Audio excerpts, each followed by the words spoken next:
وعلیکم السلام ورحمۃ اللہ وبرکاتہ۔ آپ نے پوچھا کہ یہ بائیکاٹ کا حکم یہود و نصارہ کے ساتھ کیا شریعت میں ملتا ہے، کیونکہ ہم اکثر ان کے ہی کی پروڈکٹس یوز کر رہے ہوتے ہیں، حتیٰ کہ انٹرنیٹ وغیرہ بھی۔ تو پہلی بات تو یاد رکھیں، واقعی شریعت اسلامیہ میں حکم موجود ہے کہ جب آپ کو دشمن کے بارے میں اطلاع ملے کہ انہی چیزوں کا براہ راست پیسہ صرف ہو رہا ہے اور اس میں تمہارا کوئی نقصان نہ ہو، بلکہ صرف دشمن کا ہی نقصان کرنا مقصد ہو کہ سارا پیسہ ہمارے دین کے خلاف اور ہماری جانوں کے خلاف استعمال ہوگا، دہشت گردی میں ہی استعمال ہوگا، تو پھر ایسے پیسے کی روک اس انداز سے لگائیں کہ آپ کا نقصان نہ ہو، کیونکہ دشمن کو کمزور کرنا مقصد ہے نا، آپ کو اپنا کمزور کرنا مقصد نہیں ہے۔ ہاں جی، اس کی واضح مثال غزوہ بدر ہے۔ غزوہ بدر ہوا بھی اسی لیے تھا کہ رسول اللہ صلی اللہ علیہ وسلم بغیر جنگ کی تیاری کے صرف اور صرف 313 اپنے صحابہ کو لے کر باہر جب نکل رہے تھے، پورے اسلحہ ساز و سامان بھی نہیں اٹھایا تھا، قافلہ ابی سفیان، سیدنا ابو سفیان رضی اللہ تعالیٰ عنہ اس وقت تک مسلمان نہیں ہوئے تھے، بہت بڑا قافلہ لے کر جا رہے تھے ساز و سامان کا، کہ شام سے تجارت کر کے آئیں گے اور جتنا بھی پیسہ ہوا اس سے ہم مسلمانوں کے خلاف ہتھیار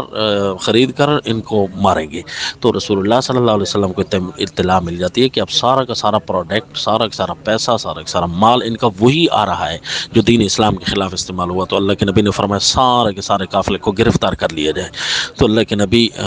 باہر نکلے تو لشکر ابی سفیان جو ہے وہ اپنے آپ کو بچ نکلنے میں کامیاب ہو گیا، اور دوسری طرف سے جو ہے ابو جہل کو بھیج دیا، اس نے مدد کے لیے پکار لیا۔ تو یوں ابو جہل جو ہے 1000 کا لشکر لے کر آیا۔ یوں اللہ تعالیٰ نے فرمایا کہ اچانک سے اتنے بڑے لشکر کی تمہاری ملاقات کرا دی اور لڑائی ہو گئی، اور پھر اللہ نے اتنے بڑے لشکر کے خلاف تمہیں فتح دی ہے کہ پورا عرب حیران رہ گیا کہ اتنی تیاری بھی نہیں تھی، اور اتنے بہادر لوگ ہیں کہ 313 ہو کر پورے جنگجوؤں کے چنے ہوئے لوگوں کو جو ہے نا مار ڈالا انہوں نے۔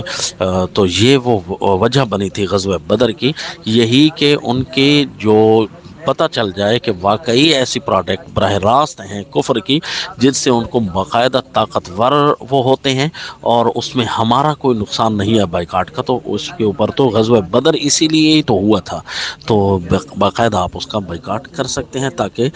دہشت گردی میں کفر کا پیسہ جو ہے نا دہشت گردی میں استعمال نہ ہو، مسلمانوں کے جانوں دین کے خلاف استعمال نہ ہو سکے، تو اس وقت آپ بائیکاٹ کر سکتے ہیں۔ السلام۔